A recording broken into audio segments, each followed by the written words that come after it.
If tomorrow were your last day, would you be afraid? Most of us quickly push such a question aside. We distract ourselves with the news, the weather, the chores of daily life, anything to avoid thinking about it. Yet no matter how far we run, the truth waits quietly. One day, the sun will rise without us.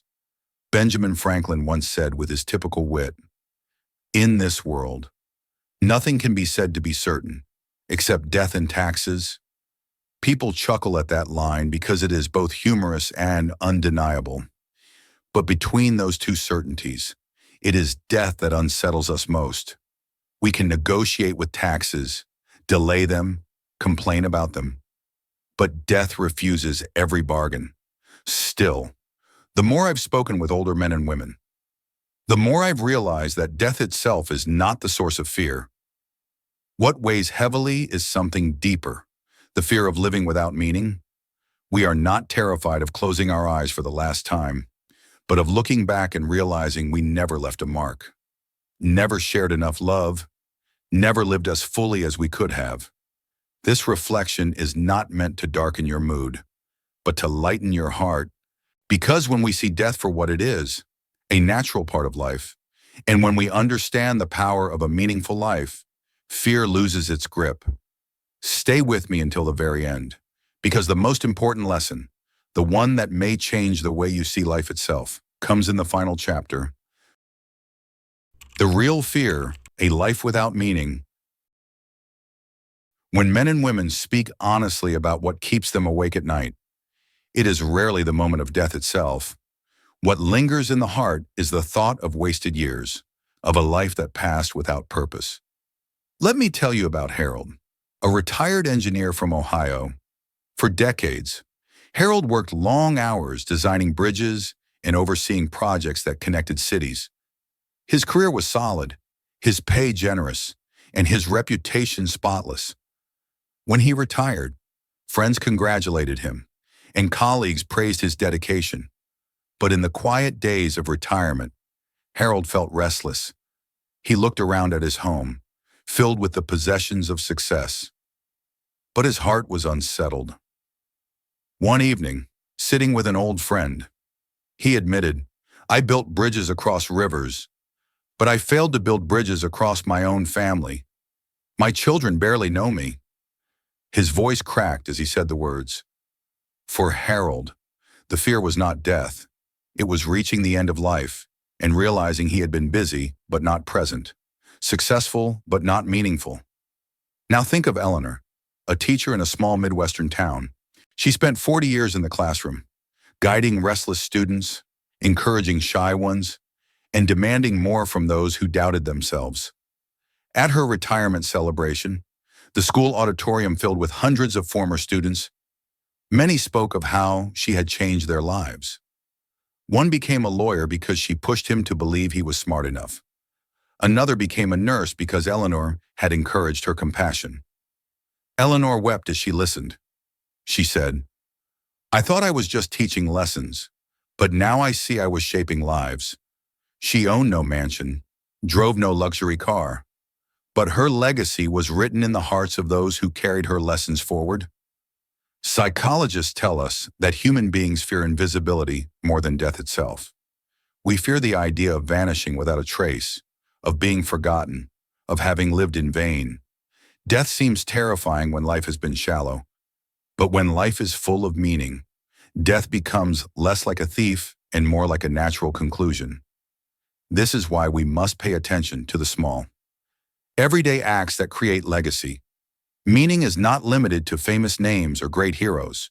Meaning is found in the grandfather teaching his grandson how to repair a bike, in the neighbor who checks on a lonely widow, in the volunteer who spends Saturday mornings serving at a food pantry. These quiet choices ripple outward, leaving marks that cannot be erased. The greatest tragedy is not that we die. The greatest tragedy is that we might live decades and never touch another soul in a lasting way. That is why the true enemy is not death, but a life without purpose. And this brings us to the voices of the great philosophers. For centuries, they have reminded us that death itself is not to be feared, but that a life lived without reflection is the real loss. Wisdom from the philosophers. Socrates, the father of Western philosophy, left us words that still echo across millennia. The unexamined life is not worth living. To him, the greatest tragedy was not death, but a life lived without awareness, without honesty, without reflection. When Socrates was sentenced to death, his friends urged him to flee. They had arranged for his escape, but he refused. Instead, he calmly drank the cup of poison. He explained that death was either a dreamless sleep or a passage to another place. Either way, there was nothing to fear. What truly mattered was whether life had been lived with truth. His courage did not come from denying death, but from understanding that death cannot erase a meaningful life. Centuries later, Marcus Aurelius, the Stoic emperor of Rome, wrote in his Meditations, "Do not act as if you were going to live 10,000 years. Death hangs over you. While it is in your power, be good." His words remind us that fearing death wastes energy. Our task is not to extend life endlessly, but to live the days we have with integrity, kindness, and courage. Seneca, another Stoic, added, "It is not that we have a short time to live, but that we waste much of it." He saw death not as the thief, but as the natural conclusion after years too often squandered. He urged his readers to use their hours wisely, to invest in love, wisdom, and virtue rather than trivial distractions.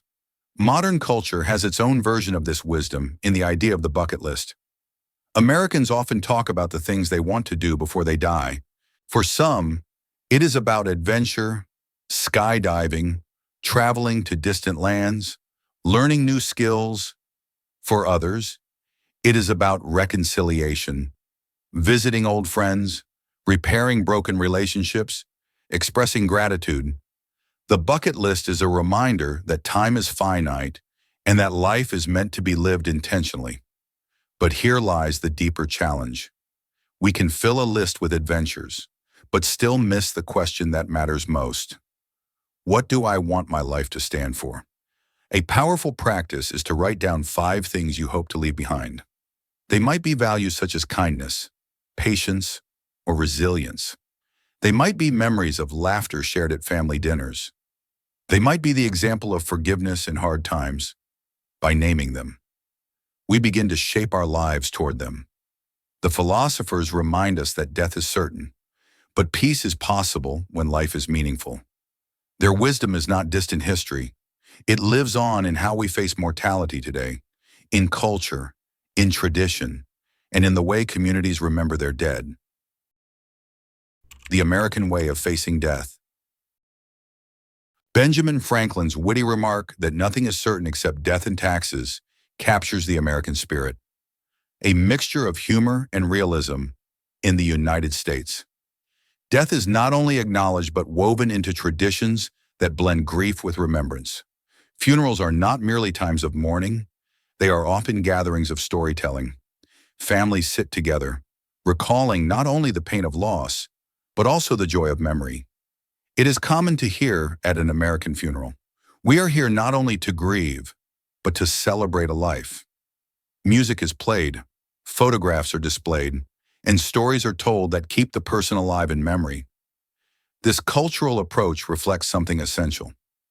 Americans often shift the focus from death itself to the legacy left behind. Instead of asking, "How did he die?" they ask, "How did he live?" And as we continue, we will see that in American culture, as in philosophy, death is not treated as an enemy to be ignored, but as a reality to be faced with courage, practicality, and hope. When we look more closely at American customs, we see a fascinating mixture of practicality and heart. For many families, funerals are both a farewell and a reunion.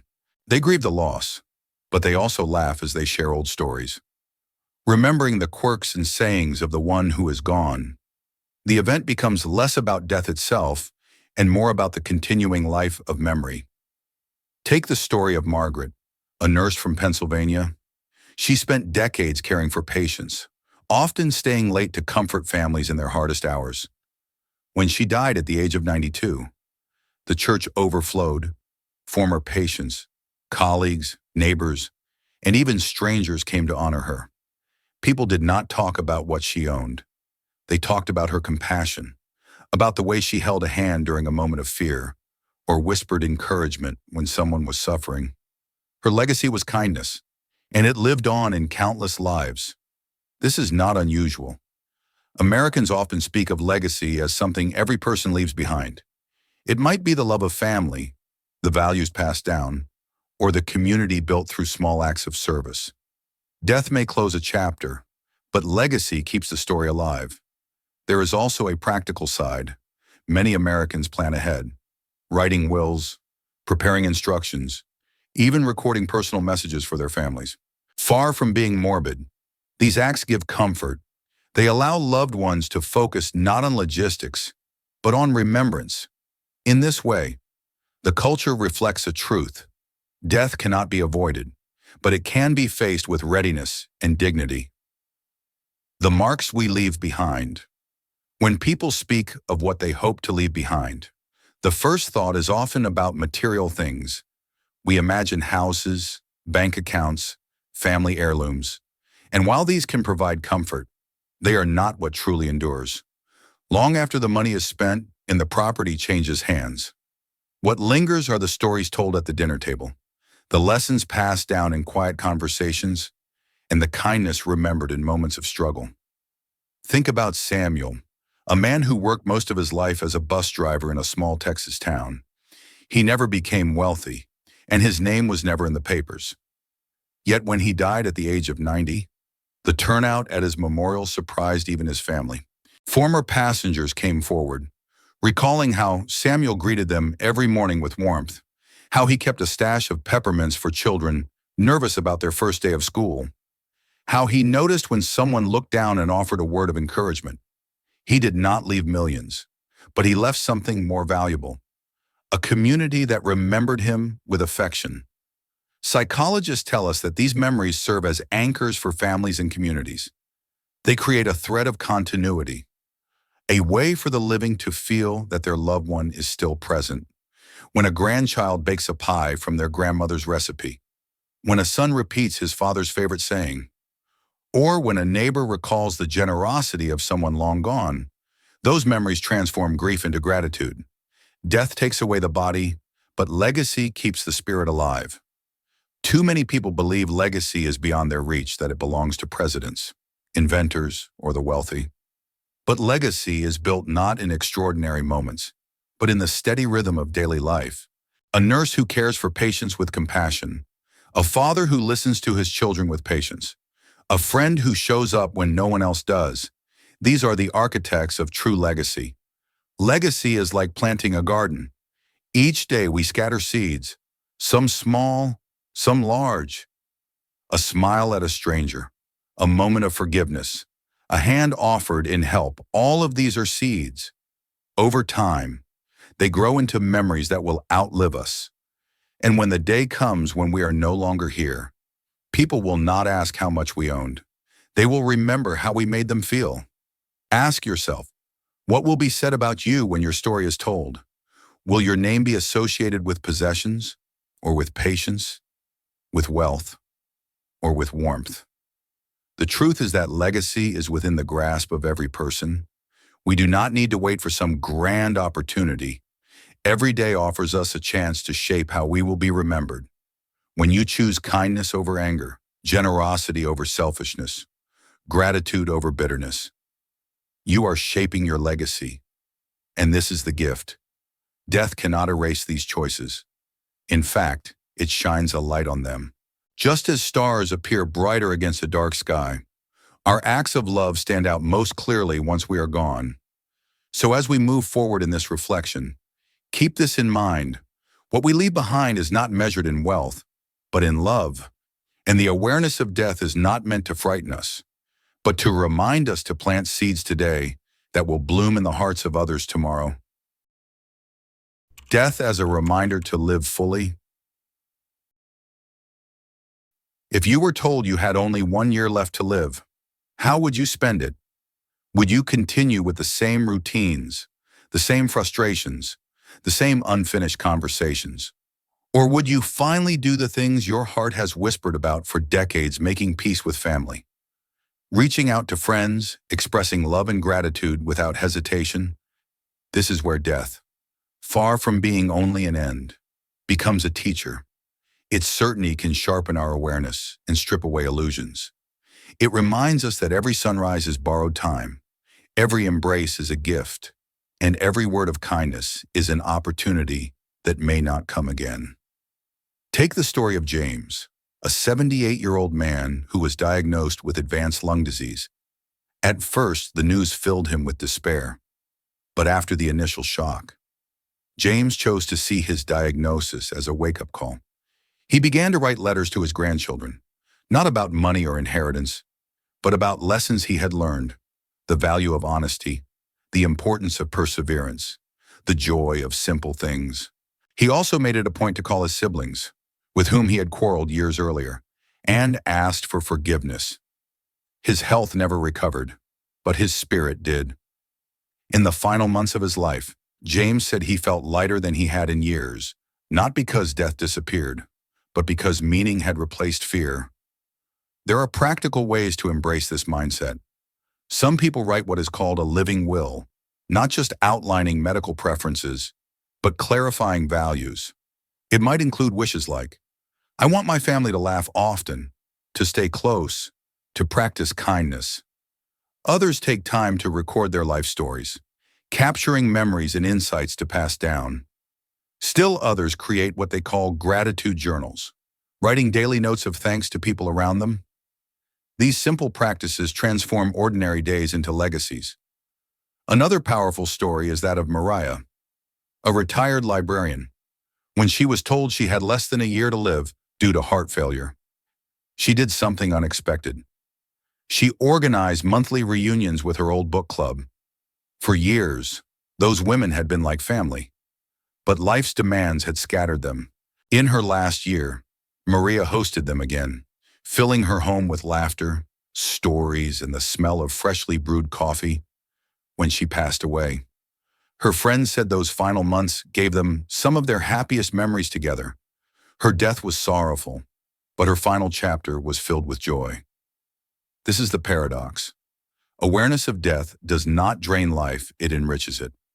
Knowing that time is short helps us focus on what matters most. It encourages us to let go of grudges that no longer serve us, to savor small pleasures like a walk in the park or a shared meal, and to speak words of love without delay. If life stretched endlessly, many of us would drift, postponing joy for someday, but the very limit of life gives it shape and urgency. Just as rare gems are precious because they are scarce, our days gain value precisely because they are finite. So let death not be a shadow that frightens us, but a voice that whispers, live now, reconcile with loved ones, forgive the old wound, laugh more loudly, love more deeply. Begin each day with the awareness that it might be your last, not as a curse, but as a blessing that urges you to live fully. And when we embrace life in this way, something beautiful happens. Death loses its power to terrify us. It becomes, instead, the gentle reminder that gave our days their brilliance. Final thoughts. We began with a question many of us try to avoid. If tomorrow were your last day, would you be afraid? Throughout this journey, we have seen that the answer does not lie in avoiding death or pretending it will never come. The truth is far simpler, yet more powerful. Death itself is not the enemy. What is truly frightening is the possibility of living without meaning. The philosophers taught us that a life of reflection and virtue outlasts fear. American traditions showed us that funerals are not only about loss, but about celebrating the legacy of love and kindness. The stories of ordinary men and women reminded us that wealth fades, but compassion, patience, and forgiveness remain in memory. And finally, death itself reminded us to live now, not later, not someday, but today, to forgive the people who hurt us, to thank those who stood beside us, to love without hesitation. So let us not turn away from death in dread. Let us allow it to guide us toward a fuller life. And when the final day comes, if we have lived with meaning, we will not face it with fear, but with peace. If you believe, as I do, that a meaningful life is the best answer to the fear of death, write in the comments, I choose to live fully. Thank you for spending this time with me. If this reflection touched your heart, please subscribe, share it with someone you care about, and join us again as we continue to explore wisdom, courage, and hope for the journey ahead.